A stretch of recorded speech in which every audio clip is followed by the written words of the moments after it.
Shavuot, nous allons donc étudier le chapitre 25 donc de l'étude d'hier, 17 Shvat. Donc, dans ce chapitre 25, conclut en fait le thème de l'amour latent, cet amour caché, donc dans le cœur de chaque juif, par héritage de nos patriarches, qui donc cet amour latent, donc cette étude, ce thème avait été amorcé au chapitre 18.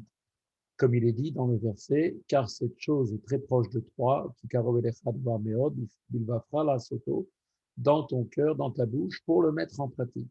Et ce verset, en tant que servir Dieu avec amour et crainte, est une chose aisée pour tout un chacun. Pourtant, comme Rabbi Shneur Zalman donc l'a observé au chapitre 17, cette affirmation semble contredite par l'expérience. Pourquoi? Parce que, en fait, laquelle enseigne qu'il n'est pas facile de détourner son cœur des désirs de ce monde. Et c'est très difficile de sortir de cela pour diriger uniquement ses désirs vers l'amour et la crainte de Dieu. Donc, pour répondre à cette objection, Rabbi Shneur Zalman a établi que chaque juif possède d'ores et déjà un amour latent pour Dieu en son cœur, cet amour qui est caché. Dès lors, il ne s'agit pas de créer ce sentiment, mais simplement de l'amener à un état donc de caché, à un état donc révélé, pour l'exprimer dans le service de Dieu. Et c'est là effectivement une chose qui est aisée à faire. La nature et l'essence des sentiments, comme on le sait, en concernant l'amour et la crainte, ont ensuite été étudiés dans les chapitres 18 et 19. L'âme, de par son pouvoir de foi en Dieu, par lequel elle lui est attachée, désire totalement s'unir à la source divine. Cet amour comprend également un élément de crainte. La crainte, oui, bien sûr, la crainte de tout ce qui constitue une séparation d'avec Dieu, car celui qui aime ne veut pas être séparé de celui qu'il aime. La crainte de tout ce qui constitue donc une séparation d'avec Dieu. Ces sentiments sont si forts que chaque juif par nature sacrifierait, comme on l'a vu, sacrifierait sa vie plutôt que de pratiquer l'idolâtrie qui elle-même est le déni de l'unité de Dieu.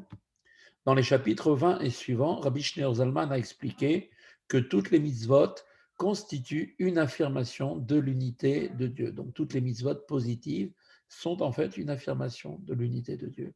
Car la volonté divine est révélée dans les mitzvot.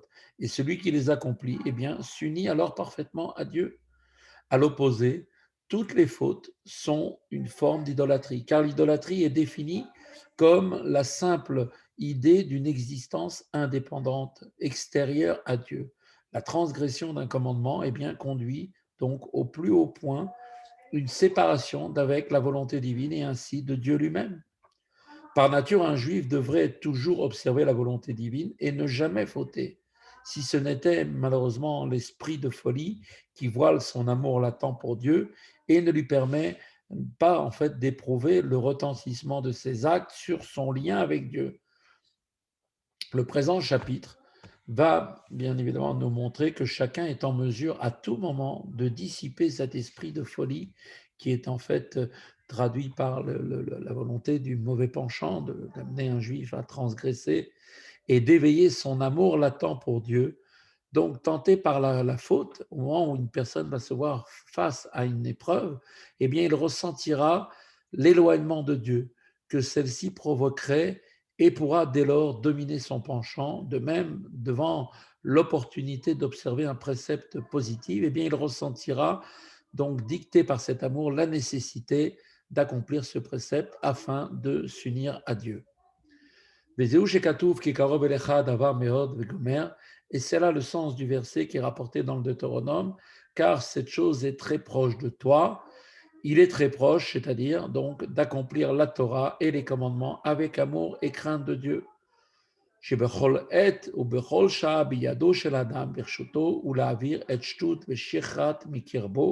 Car en tout temps et à tout moment, il est à la portée de n'importe quel homme et il est dans sa possibilité de chasser l'esprit de folie qui le rend insensible à la séparation avec Dieu causée par la faute et aussi et qui lui amène l'oubli de son amour inné pour Dieu en vertu duquel un âme, l'âme de chacun d'entre nous, désire s'unir à lui par l'accomplissement des commandements. Et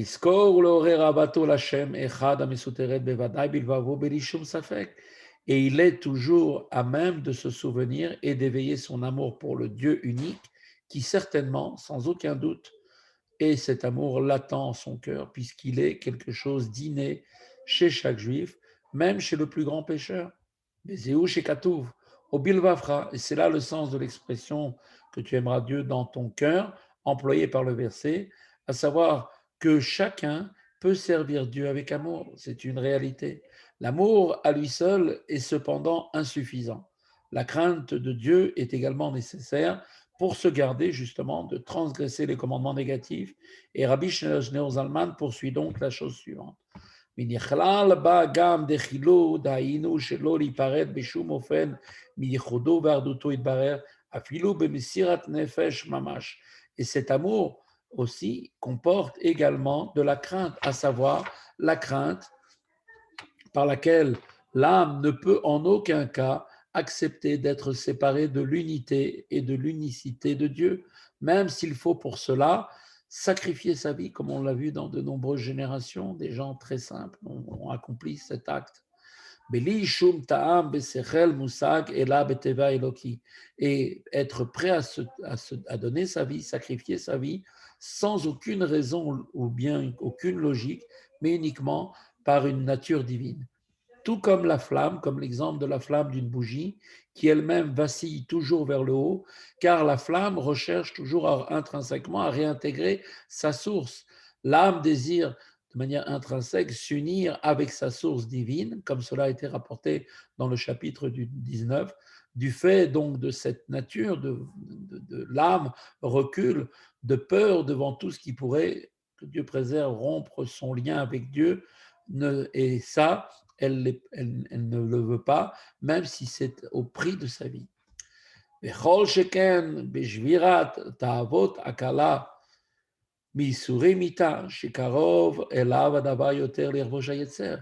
fortiori, est-il plus aisé pour chacun d'entre nous de subjuguer et d'empêcher nos désirs, ceci exigeant pour nous une souffrance, oui, mais une souffrance plus légère que la mort, que l'on aurait de toute façon enduré de plein gré pour ne pas être séparé de Dieu. Donc il est évidemment plus facile, en l'occurrence, de dompter son mauvais penchant, Hen beprinat sourmera, aussi bien pour ce qui relève du domaine de détourne-toi du mal, comme c'est marqué dans les Télim, c'est-à-dire pour tout ce qui concerne de s'abstenir de fauter, et pour tout ce qui relève de fais le bien à cet homme, comme on le verra par la suite. אפילו מעבירה קלה של דברי סופרים, שלא לעבור על רצונו יתברר מאחר שנפרד בה מייחודו ואחדותו כמו עבודה זרה ממש בשעת המעשה. Et même quand il est question d'un interdit rabbinique, qui est même un interdit mineur des rabbinins, un homme peut aisément réfréner, là aussi, dans ce cas-là, son mauvais penchant, afin de ne pas transgresser la volonté de Dieu, puisqu'au moment même où il accomplit l'acte interdit, eh bien, il devient alors séparé de l'unité et de l'unicité de Dieu, exactement comme dans le cas de l'idolâtrie. Donc, il devra donc mettre en œuvre la même force pour résister à la tentation d'une telle faute que pour refuser l'idolâtrie, puisque cette faute, elle aussi, le sépare de Dieu, tout comme l'idolâtrie. Une différence, malgré tout, semble néanmoins peut être faite entre l'idolâtrie et la faute mineure dont il est question ici.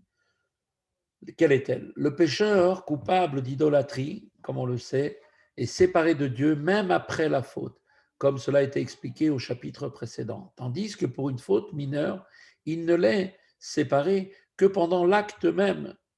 Dans le paragraphe suivant, Rabbi Shneur Zalman entreprend de réfuter cet argument. Il est également possible, va-t-il nous montrer, dans l'hypothèse de l'idolâtrie, de mettre un terme immédiatement à la commission de la faute, à la séparation. Le moyen, quel est-il? Eh bien, c'est la teshuva, le repentir. Et pourtant, un juif est prêt à choisir la mort plutôt que de pratiquer l'idolâtrie, car il ne peut accepter, ne serait-ce que même momentanément, la séparation d'avec Dieu.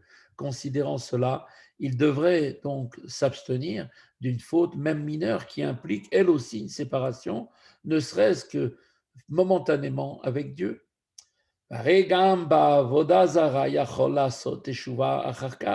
Or, même pour l'idolâtrie, il peut se repentir ensuite et ainsi rétablir l'unité avec Dieu après sa faute. Mais il préfère, comme on a pu le voir dans de nombreuses générations, un juif préfère donner sa vie plutôt que de faire un tel choix, qui est que de faire teshuva après d'avoir fait l'idolâtrie. Pourquoi? Parce qu'en fait, il ne veut pas être séparé de Dieu, même ne serait-ce un seul moment.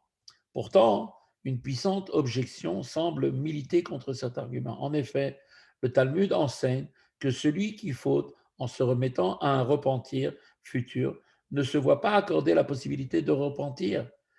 Donc, la teshuva, tu peux, oui, la faire, mais seulement, comme dit le Talmud, si tu n'as pas fait la faute en ayant à l'esprit que de toute façon, tu vas te repentir. Il faudra donc en conclure, dans le cas particulier de l'idolâtrie, que le repentir ultérieur étant impossible, nul autre choix n'est offert que le don de sa vie à se voir définitivement séparé de Dieu, alors qu'en revanche, pour une faute mineure, eh bien, cette séparation ne sera que temporaire en l'absence du repentir. Rabbi Shneur Zalman va répondre à cette objection en explicitant l'enseignement du Talmud. Celui-ci ne signifie pas que le pécheur qui se fie à la teshuva perd totalement la possibilité du repentir, comme on aurait pu le comprendre à la première lecture, mais seulement que l'aide de Dieu qui est octroyée généralement à celui qui souhaite se repentir, eh bien là, ne lui est pas accordée.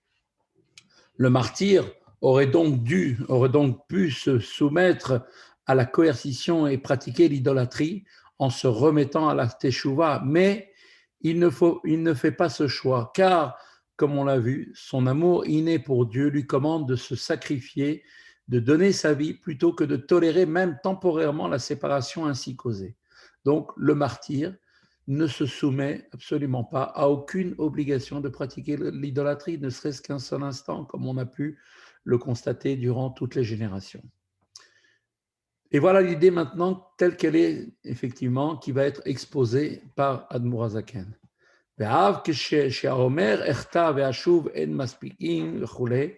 bien que le Talmud nous dit dans la Gemara Yoma, donc à la page 85b, que celui qui dit je fauterai, je me repentirai, ne se voit pas accorder l'opportunité de se repentir, eh bien, Aïnou, Sheen, Marzikim, Yado, Liyot, Loshat, Akosher, La Asot, Eshuva. Quel est le sens du Talmud là-bas?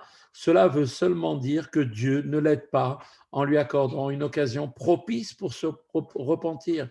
Donc, de manière générale, Dieu accorde à tout celui qui le souhaite de se repentir la force nécessaire et l'opportunité pour réaliser son souhait.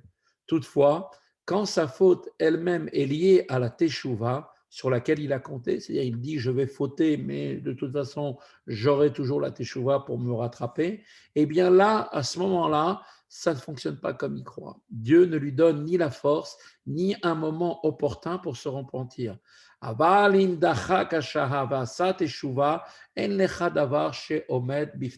Cependant, s'il s'obstine et se repent, eh bien, là, rien ne résiste à la teshuva, au repentir. Donc, dans l'absolu, il est donc possible, même dans un cas d'idolâtrie, de s'en remettre au repentir ultérieur.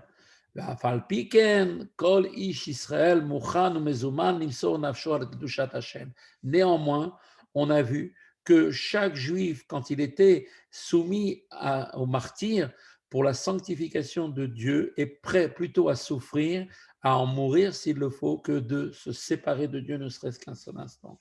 Shelo leishtachavot lavoda zara afilu lefi sha'a la'asot teshuva achar כך, et on n'a jamais vu aucun martyr se prosterner devant une idole, même momentanément, avec l'intention de se repentir par la suite.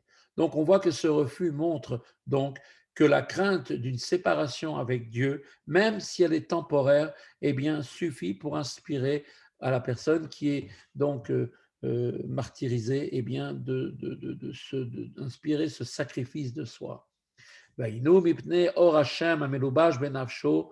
בנפשם כנזכר להיל שאינו בבחינת זמן בשעה כלל, אלא למעלה מהזמן בשליט ומושל עליו כנודע. Et pour quelle raison? Pourquoi une personne n'aurait pas pu faire ne serait-ce qu'un seul instant, ou même faire semblant de faire Avodah Zarah, juste faire un signe pour conserver sa vie et ainsi continuer à vivre. Il a préféré plutôt mourir que de se séparer de Dieu. Eh bien, c'est parce que la lumière divine qui est revêtue de son âme, comme il a été expliqué, ne relève pas de la notion de temps et elle transcende le temps parce que chaque acte est donc éternel au regard de cette lumière. Et de plus, cette lumière gouverne et domine le temps comme il est connu. Ainsi, ce qui ne dure qu'un instant et n'a pas d'importance à l'échelle du temps en tant que tel peut devenir plus essentiel qu'un événement durable, même à l'échelle du temps, du fait de cette lumière. Comme cela est basé sur un commentaire donc du rabbi, puisque la lumière divine présente dans l'âme transcende et domine le temps, elle ne permet aucune séparation avec Dieu, ne serait-ce que momentanément. Rabbi Shneur Zalman a jusqu'à présent étudié l'effet de l'amour latent dans le domaine de détourne-toi du mal, ou si l'on préfère, comment employer un tel amour pour dompter le mauvais penchant et se garder de fauter. Il va maintenant analyser cet effet dans la deuxième partie qui est fait le bien, l'accomplissement des commandements positifs. Voilà, c'est la fin du cours d'hier.